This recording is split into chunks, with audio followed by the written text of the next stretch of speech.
Bienvenidos a este nuevo video de la Iglesia Central Amén. Mi nombre es Milka Mayor, exhortadora, y es un placer que estés con nosotros en este momento. Si es la primera vez que ves nuestros videos, espero sea de bendición. Si no es la primera vez, gracias por el apoyo. Estamos aquí para ser de bendición a todos y ayudarles en su crecimiento espiritual. Les invito a que se suscriban y compartan este video para así edificar a otros. Vamos a hacer una oración para así dar comienzo. Padre Santo y Padre Bueno, te doy gracias por esta oportunidad que tú me estás dando de estar aquí, Señor, con todas estas personas, Padre Santo, que me están escuchando, la iglesia, Padre Santo, que me está mirando. Te pido, Padre Santo, que tú, Dios mío, nos dé, Dios mío, la capacidad de poder entender tu palabra, Señor, el mensaje que tú tienes para cada uno de nosotros a través de este estudio bíblico. Te pido, Señor, que tú me des la capacidad de poder infundir, Padre Santo, esta palabra en cada uno de los corazones, de las mentes, Padre Santo, de cada persona que está viendo o escuchando esto, Señor. Te doy gracias en el nombre del Padre, del Hijo y del Espíritu Santo. Amén y amén. En el día de hoy vamos a estar en el estudio número 26, la fidelidad que agrada a Dios. La base bíblica se encuentra en Malaquías 3, versículos del 13 al 18. Los objetivos para el día de hoy son los siguientes. Número 1. Saber que Dios reprende al pueblo y le advierte de las consecuencias de su pecado. Comprender que Dios premia a quienes le sirven. Y por tercero y último, servir y obedecer a Dios con fidelidad y entusiasmo. El pensamiento central es: Dios no ignora la fidelidad de sus hijos que le sirven. El texto áureo es el siguiente: entonces os volveréis y discerniréis la diferencia entre el justo y el malo, entre el que sirve a Dios y el que no le sirve. Malaquías 3:18. Ahora vamos a sacar este momento para leer la palabra de Dios, los versículos 13 al 18 del libro de Malaquías, capítulo 3. Diferencia entre el justo y el malo. Vuestras palabras contra mí han sido violentas, dice Jehová. Y dijisteis: ¿qué hemos hablado contra ti? Habéis dicho: por demás es servir a Dios. ¿Qué aprovecha que guardemos su ley y que andemos afligidos en presencia de Jehová de los ejércitos? Decimos, pues, ahora: bienaventurados son los soberbios, y los que hacen impiedad no solo son prosperados, sino que tentaron a Dios y escaparon. Entonces los que temían a Jehová hablaron cada uno a su compañero. Y Jehová escuchó y oyó, y fue escrito libro de memoria delante de él para los que temen a Jehová y para los que piensan en su nombre. Y serán para mí especial tesoro, ha dicho Jehová de los ejércitos, en el día en que yo actúe. Y los perdonaré como el hombre que perdona a su hijo que le sirve. Entonces os volveréis y discerniréis la diferencia entre el justo y el malo, entre el que sirve a Dios y el que no le sirve. Los datos generales acerca del tema de hoy son los siguientes. La enseñanza es: el cristiano es un especial tesoro ante los ojos de Dios, pero si le obedece y le sirve.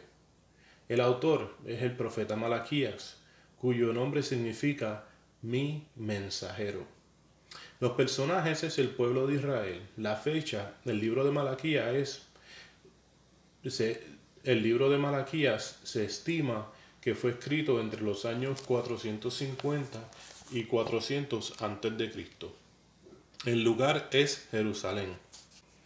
Como introducción, entrando a la clase, Malaquías fue el último de los profetas del Antiguo Testamento. Y como todos sabemos, hubo un periodo de aproximadamente 400 años de silencio profético entre el último libro del Antiguo Testamento, que es Malaquías, el último profeta, y el Nuevo Testamento. Al igual que la mayoría de los profetas del Antiguo Testamento, Malaquías tuvo una recia personalidad que se evidenció en la manera como protestó contra la falsa religión, las injusticias sociales y la conducta pecaminosa. Para Malaquías, la religión de aquellos tiempos era una comedia, por no usar la palabra hipocresía. Movido por el celo hacia las cosas de Dios, intentó llevar de nuevo a la nación a él, recordándoles lo que era la verdadera religión, la única en la cual Dios se agradaba. Necesitó de mucho valor para hacer a los sacerdotes el blanco principal de sus ataques, sabiendo que de acuerdo al sacerdote es el pueblo.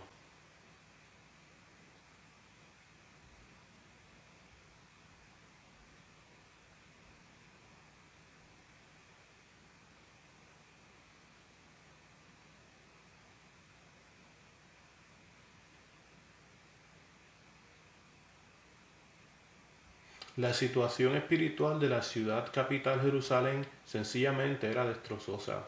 Prevalecía un evidente cinismo, una apatía notable hacia la palabra de Dios y una impiedad que competía con la de las naciones paganas. Esta condición espiritual de la nación se dio a fijar en la economía de este pueblo, ya que Dios no bendice ni prospera a quienes le deshonran.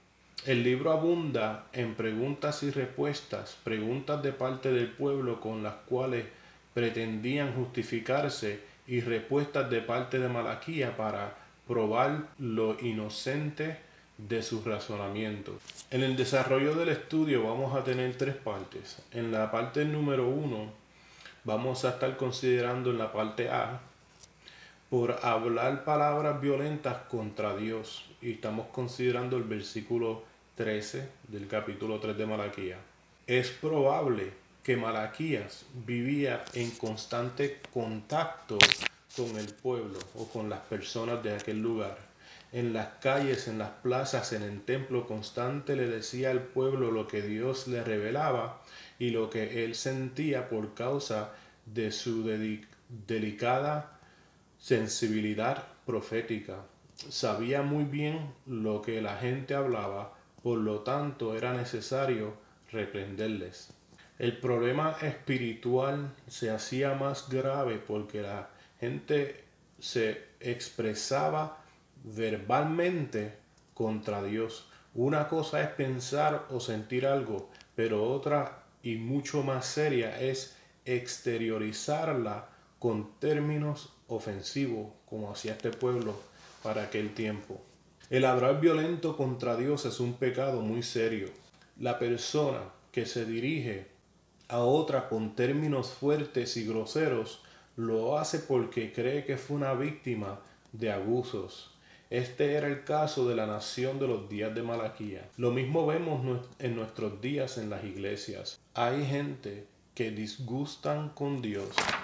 En sus oraciones usan lenguajes ásperos y altaneros y prácticamente desafían a Dios y lo atacan. Hermano que me estás escuchando y me estás viendo, obsérvese que ante cada objeción del Señor surge la pregunta ofensiva del pueblo. ¿Qué hemos hablado contra ti?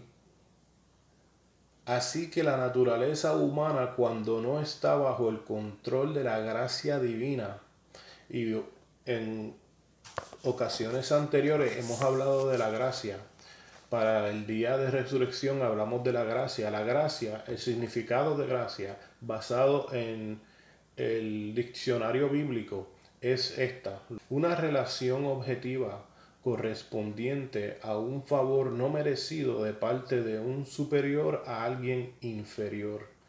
En palabras más cortas, es un favor no merecido. Esa es la definición más corta que yo puedo darle a la palabra gracia. Y cuando nosotros no vivimos bajo el control de esta gracia, tendemos a coger actitudes como las de estas personas. Siempre procura dar la impresión de inocencia, o la persona niega el mal que hizo o trata de justificarlo. En una nota personal, esto me acuerda a un niño. Yo no sé si usted tiene niños o ha tenido niños o conoce a alguien que tenga niños o si ha criado, pero esto es muchas de las acciones que toman los niños, ¿no? Una mentalidad muy diferente, una mentalidad mucho como la de este pueblo que Malaquías estaba tratando con él. Mire cómo dice aquí: siempre procura dar la impresión de inocencia. Sí, porque los niños nunca lo hacen. A la persona que niega el mal que hizo, lo niegan. Después que hacen las cosas malas, dicen, no, yo no fui. Y si tienen hermanito, fue él, fue ella. O trata de justificarlo. O yo lo hice por esto o por lo otro. Yo tengo 3 hijos. Y de verdad que esto es, cuando leo estas palabras, me recuerda tanto la actitud que muchos de ellos tienen en ciertas ocasiones. ¿Te comiste la última galleta? ¿Por qué dejaste el paquete allí? Oh, papi, pues esto, lo otro. Y siempre tienen una excusa. Pero sea como sea, así es que este pueblo estaba actuando para aquel momento, que es parecido a la forma de hoy en día de muchos cristianos. Y da pena decirlo, pero muchos cristianos tienden a tomar esta actitud igual. Más en acciones y rápido buscan a quién echarle la culpa, a justificar sus acciones. En la parte B de la sección 1 podemos entrar entonces en el versículo 14. Por decir que no, aprovecha servir a Dios. El profeta, inspirado por el Espíritu Santo, les echa en cara públicamente lo que habían sido sus comentarios. Primer comentario: negar. Segundo, tratar de justificar. Tercero, convencerse a sí mismo de que no había nada de malo en lo que habían dicho. Lo importante era saber qué pensaba Dios de lo que decían, cómo se sentía al respecto. Y escuchen bien esto. Qué saludable sería para todos los cristianos que antes de gestar un pensamiento y emitir una opinión nos hiciéramos la pregunta, ¿qué piensa y cómo se siente Dios de esto?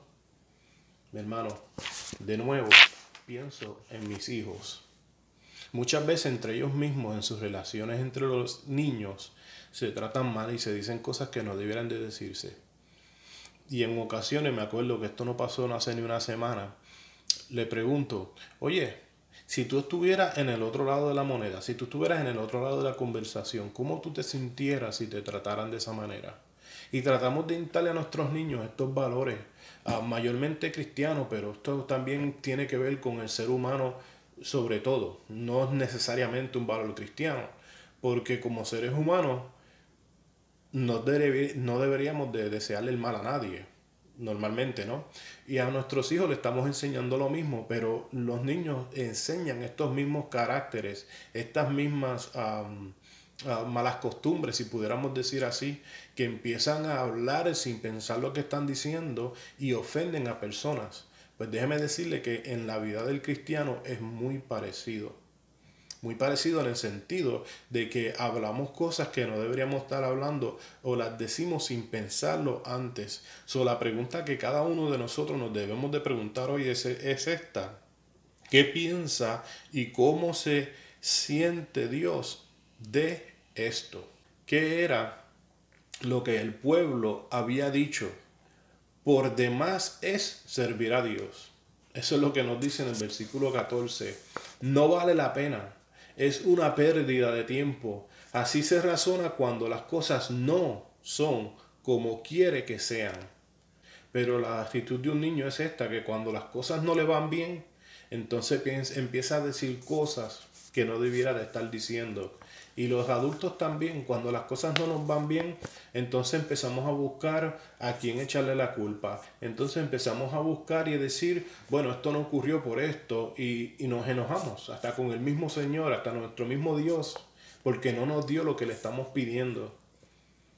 Tal como un niño en la tienda cuando no se le da el dulce que está pidiendo, que tira una rabieta y hace un show y se tira al piso, empieza a patalear. Sí, hermano, muchas veces nosotros también actuamos de esa manera, aunque no literalmente, pero con nuestras acciones hacemos lo mismo. La tendencia de todo ser humano es sentirse realizado, teniendo el control absoluto de todas las circunstancias y sucesos, y si estos no ocurren ni se encuentran como se desea, entonces sentirse incómodo. Y no solamente incómodo, como dije unos segundos atrás, se sienten peor que incómodos y tiran hasta rabietas. Aunque los adultos a lo mejor no literalmente como los niños, pero en otras formas lo hacemos igual o peor. Escuche bien, nunca las cosas serán como uno desea, mucho menos cuando tú no eres fiel a Dios. El problema que tenía la gente en los tiempos de Malaquía era que no aceptaban que era su infidelidad a Dios lo que le prohibía las calamidades que estaban viviendo. Ellos experimentaban algo desagradable que les llevaba a hacerse la pregunta, ¿por qué me está pasando esto? Uno se pregunta si realmente los que decían estas palabras guardaban debidamente la ley de Dios y se afligían sinceramente ante Él. Sí, porque esta actitud te hace cuestionar en realidad qué es lo que hay en tu corazón y cómo tú estás viviendo tu vida. Pero puede suceder que uno crea que está guardando la ley de Dios y afligiéndose delante de Él, cuando en realidad no lo está haciendo. Muchos creen que son hijos de Dios cuando en realidad no lo son, que son salvos pero en realidad nunca han tenido. Muchos creen que son hijos de Dios cuando en realidad no lo son, que son salvos pero en realidad nunca han tenido una experiencia real de conversión. Ahora entramos a la parte 2, reacciones del pueblo ante Dios, y los versículos 15 y 16 de Malaquías 3. La primera sección, A, los infieles evitaban a los soberbios. Las palabras del versículo 15 contienen todo lo opuesto de lo que en el resto de la Biblia son los bienaventurados. Por ejemplo, el Salmo 1 leemos: bienaventurado el varón que no anduvo en consejos de malos, ni en sillas de escarnecedores se ha sentado, sino que la ley de Jehová está en su delicia, y sigue por ahí, hablando de quién es un bienaventurado. Dios hace un contraste muy marcado entre la persona que practica el mal y la persona que practica el bien. Sus identidades no son intercambiables, como tampoco los resultados de su conducta, ni el concepto que Dios tiene de ellos. En el Sermón del Monte que encontramos en la Biblia, los bienaventurados, la palabra bienaventurados, a los pobres de espíritu, esto es, a los humildes, a los que lloran, a los mansos, a los que tienen hambre y sed de justicia, a los misericordiosos, a los limpios de corazón, a los pacificadores y a los que padecen de persecución. Y esto lo encontramos en Mateo 5 del 1 al 11. Isaías había protestado con energía precisamente contra aquellos que invierten los órdenes y los valores de Dios. Mire cómo dice: ay de los que a lo malo dicen bueno y a lo bueno le dicen malo, que hacen la luz tinieblas y de las tinieblas luz, que ponen lo amargo por dulce y lo dulce por amargo. Eso se encuentra en Isaías 5:20. Y está muy clara la palabra. Ya le hemos dado dos ejemplos en dos diferentes pasajes que podemos ver la diferencia entre la persona que hace el mal y la persona que hace el bien. Una distinción muy clara bíblicamente, podemos ver. Por otro lado, llega un momento en la vida de los verdaderos hijos de Dios cuando el silencio divino les hace pensar que los que son malos son más dichosos que los que son buenos. Hay veces que en el cristianismo se pregunta por qué Dios no interviene en su vida como quisiera, mientras que los que no le sirven son prosperados y viven felices. Bueno, esto pasa mucho. Pasa mucho cuando específicamente empezamos a mirar alrededor, empezamos a mirar al vecino, empezamos a mirar al compañero, empezamos a mirar a la persona que vemos más adelante, sea donde quiera que tú te encuentres. Y empezamos a mirar a estas personas y empezamos a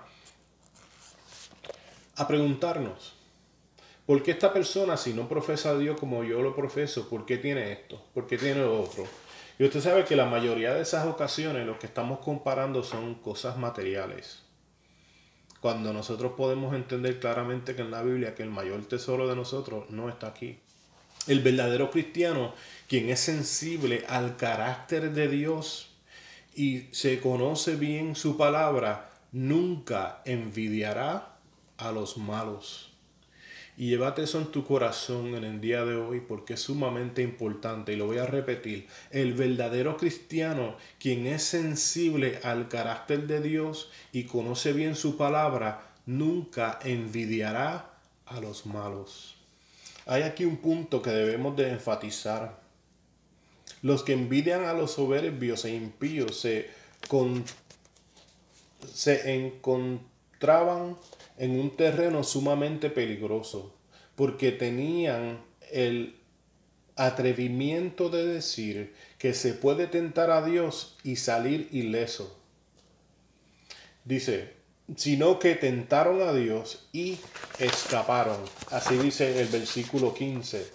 Esto es, provocaron a Dios haciendo lo malo consistentemente y no les pasó nada. Dentro de las advertencias que nos da Pablo está escrito: ni tentemos al Señor, como también algunos de ellos le tentaron y perecieron por las serpientes. Primera de Corintios 10:9. Cuidado, el que provoca a Dios será severamente reprendido. Ahora pasamos a la parte B de la segunda parte. Los fieles decidieron servir a Dios. Y aquí estamos hablando específicamente del versículo 16. En el versículo 16 continúa una serie de enseñanzas que deben de ser tomadas con mucha seriedad. En primer lugar, los que tenían a Dios no se dejaron arrastrar por la influencia perversa de los malos. Al contrario, les opusieron resistencia, no actuaron con indiferencia, guardando silencio a lo que decían, sino que determinaron combatirlo. Mano, no sé si tú estás escuchando y entendiendo, pero lo que está diciendo este versículo es que había dos grupos, obviamente habían por lo menos dos grupos en este lugar, y había un grupo de personas que pudieran categorizarse como los que hacían el bien. Ellos decidieron no quedarse con los brazos cruzados. Ellos decidieron combatir lo que estas personas estaban diciendo. En segundo lugar, Dios escuchó todo lo que decidieron hacer los que le temían. Así como Dios está al tanto del proceder de los malos, también está de la conducta de sus hijos. Nada pasa desapercibido ante Él. En tercer lugar, en aquella memorable ocasión se elaboró una acta conteniendo las decisiones de los que temían a Dios. No fueron meros comentarios los que ellos hicieron, sino que sesionaron con formalidad para establecer una precedente y dejar constancia para las futuras generaciones. Al escribir el libro que contenía todas sus resoluciones acordadas, daban a entender la seriedad con que estaban tratando el asunto que les ocupaba. No eran meras palabras del momento que se olvidaban al día siguiente, eran determinaciones para toda una vida. En cuarto lugar, cuando los hijos y los hijos de los hijos leyeron los escritos en aquella histórica ocasión, serían motivados también a hacerlo lo mismo y servir al Señor. Escuche bien, el cristiano debe de vivir de tal manera que deje constancias evidentes de su fidelidad al Señor que inspiren a las nuevas generaciones. Voy a repetir esto porque es sumamente importante para nosotros en el día de hoy. El cristiano debe de vivir de tal manera que deje constancias evidentes de su fidelidad al Señor, que inspiren a las nuevas generaciones. En la Iglesia Central Amén hemos dicho muchísimas veces que ser cristiano no es ir a la iglesia los domingos, o ir a la iglesia los martes y los domingos, o ir a la iglesia a todos los cultos que se ofrezcan en la iglesia local. En la Iglesia Central Amén, el pastor específicamente tiene un dicho. Y este dicho lo voy a volver a repetir y los miembros ya lo conocen y los visitantes me imagino que muchos lo han escuchado. Para mí, el servir a Dios no es un mero ir a los cultos de la iglesia. Para mí el servir a Dios es un estilo de vida. ¿Y qué quiero decir con un estilo de vida? Es lo que está diciendo el exégeta en este expositor. El cristiano debe vivir de tal manera que deje constancias evidentes de su fidelidad al Señor que inspiren a las nuevas generaciones. Ahora yo te reto a ti que me estás escuchando y me estás mirando. Ahora yo te reto. Tú estás dejando evidencias. Tú estás dejando constancias de tu fidelidad a Dios en tu familia, la gente que está alrededor tuyo. Ellos se están dando cuenta de lo que tú has hecho. Te dejo con esa pregunta para que te la contestes, porque es muy importante para el día de hoy. Estas personas que estamos hablando aquí de Malaquías, ellos cogían estas actas, ellos cogían un libro y literalmente escribían todo lo que le contestaban a estas personas que no le temían a Dios. Y escribían todas las contestaciones que ellos le tenían para todos los argumentos de estas personas que no creían en Dios. Y al ellos hacer esto, podían mantener estos libros que le llamaban actas. Y las próximas generaciones, los hijos de sus hijos, podían leer lo que los antecesores habían escrito y contestado y aprender de ellos. Yo no sé qué tú estás plantando en tu hogar hoy día. Yo no sé qué tú estás plantando en tu barrio. No sé cómo es tu testimonio alrededor de tu casa. El domingo pasado hablamos de personas esenciales. Personas como nosotros que necesitamos estar presentes para poder atender a las necesidades de las personas que están alrededor de nosotros. Vamos por las mismas líneas. Nosotros tenemos que estar plantando, tenemos que estar dejando nuestra semilla en diferentes lugares. ¿Para qué? Para que los hijos de nuestros hijos en un futuro no muy lejano puedan ver cómo nosotros hicimos lo que hicimos. Y como dice aquí el exégeta, que deja constancias evidentes de tu fidelidad a Dios. Con esto vamos a entrar a la tercera parte. Respuesta de Dios a los que le sirven. Y vamos a estar en los versículos 17 y 18 de Malaquías 3. En la parte A, los fieles le serán su especial tesoro. Y esto está basado en el versículo 17. La posición privilegiada de Israel tenía algunas características. En primer lugar, se debía a la soberanía divina. Y escuche bien esto, que a lo mejor usted lo sabe, pero nunca lo había mirado de esta manera. Israel no escogió a Jehová para que fuera su Dios, sino que Él, hablando de Dios o de Jehová, escogió a Israel para que fuera su pueblo. Como resultado del primer paso dado por Dios en la elección, Israel respondió afirmativamente a la iniciativa divina. Dice el apóstol Juan: nosotros le amamos a Él porque Él nos amó primero. En 1 Juan 4:19. En el segundo lugar, esta posición privilegiada estaba condicionada a la obediencia que debían darle sus mandamientos. Dios escoge la nación de su propia iniciativa y entonces le presenta mandamientos para que los obedezcan. Israel no vendría a ser pueblo escogido de Dios como consecuencia a haber guardado sus mandamientos, sino que los guardaría en un acto de amor y agradecimiento, como una evidente prueba del gran privilegio que tenía. Qué bonito. La posición privilegiada del Hijo de Dios lo compromete no solo a la obediencia de sus mandamientos, sino también al servicio.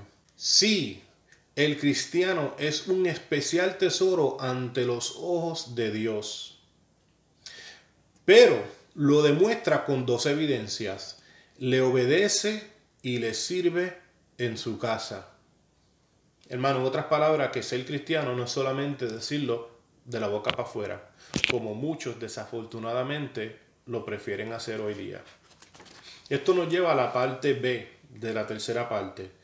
Los que les sirven serán honrados, basado en el versículo 18. El entonces con que empieza el versículo 18 es una referencia al momento cuando todas las cosas le habrán de alcanzar. Puede referirse a un momento específico durante la vida terrenal, pero de una manera particular al día cuando el Señor juzgue todas las cosas. Hay una diferencia entre el justo y el malo, entre el que le sirve y el que no le sirve. Por toda la Biblia se encuentra esta afirmación de que el mundo se divide entre aquellos que son justos y los que son malos, entre los que sirven a Dios y entre los que no le sirven. La Biblia usa diferentes métodos para explicar este punto. Habla de los que están a su derecha y los que están a su izquierda, los que son ovejas y los que son cabritos, los hijos de Dios y los hijos del diablo, los que irán al cielo y los que irán al infierno, los del camino angosto y los que se van por el camino espacioso, los que entran por la puerta angosta y los que transmitan por una puerta ancha, entre los que están en la cruz y los que se encuentran en tinieblas, entre aquellos que viven por el Espíritu y los que viven haciendo las obras de la carne. Ya que vemos que la Biblia hace estas distinciones claramente, esto nos lleva a entender que llegará el momento que nosotros estaremos enfrente de ese trono blanco donde vamos a ser juzgados por las cosas que hemos hecho o las que hemos dejado de hacer. Por eso es que vale la pena nosotros como hoy día, como siervos, servirle a Dios tal como la Biblia nos manda. Y como resumen en el día de hoy, si todo lo que estudiamos recorriendo las páginas de la Biblia, desde Génesis hasta Apocalipsis, no motiva al alumno a la consagración, esto es, a vivir una vida santa con separación, a la obediencia y al servicio, entonces no se logran los objetivos del estudio de la palabra. El contenido de la Biblia necesariamente lleva a la acción de parte de nosotros. Bíblicamente es imposible que alguien que conoce bien a Dios, que le ama y que le honra, no le sirva. Solamente existe una fidelidad que agrada a Dios. Esta fidelidad es la que tenemos que siempre buscar y la que Dios no ignora. Que Dios te continúe bendiciendo.